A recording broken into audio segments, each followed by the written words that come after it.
சமீபத்தில் டெல்லியில் நடந்த எக்ஸ்ப்ளோஷன் பற்றி நீங்கள் எல்லாருமே கேள்விப்பட்டிருப்பீங்க.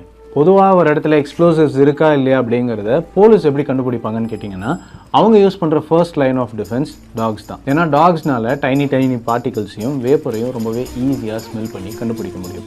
ஸோ ஒரு இடத்துல எக்ஸ்ப்ளோசிவ்ஸ் உடைய ஸ்மெல் வந்துச்சுன்னா டாக்ஸ் ஈஸியாக ஸ்பாட் பண்ணிடும்.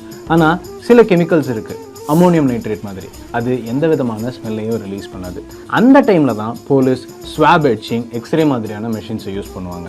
யூஸ் பண்ணி கெமிக்கலுடைய ரெசிடியூ ஏதாவது இருக்கா, சஸ்பீஷியஸான ஆப்ஜெக்ட்ஸ் ஏதாவது இருக்கா, ஒயர்ஸ் இருக்கா, பேட்டரிஸ் இருக்கா அப்படின்னு ஸ்பாட் பண்ணுவாங்க. அப்படி கிடைச்ச கெமிக்கல் ரெசிடியூவை எடுத்துகிட்டு போய் ஸ்பெக்ட்ரோஸ்கோபி டெக்னிக் மூலமாக என்ன கெமிக்கல்னு கண்டுபிடிப்பாங்க. எப்படின்னா, லைட் எடுத்து கெமிக்கலோட சர்ஃபேஸ் மேலே அடித்து அது ரிஃப்ளெக்ட் ஆகிற மாதிரி வைப்பாங்க. ரிஃப்ளெக்ட் ஆகி வர லைட்னுடைய வேவ் லென்த் பேட்டர்னை அப்சர்வ் பண்ணுவாங்க. ஒவ்வொரு கெமிக்கலுக்கும் ஒவ்வொரு வேவ் லென்த் பேட்டர்ன் இருக்கும். டெல்லி எக்ஸ்ப்ளோஷன் பற்றி இன்னும் டீட்டெயிலாக தெரிஞ்சுக்கணும்னு நினச்சிங்கன்னா கீழே இருக்கிற லிங்கை கிளிக் பண்ணி ஃபுல் வீடியோ பாருங்கள்.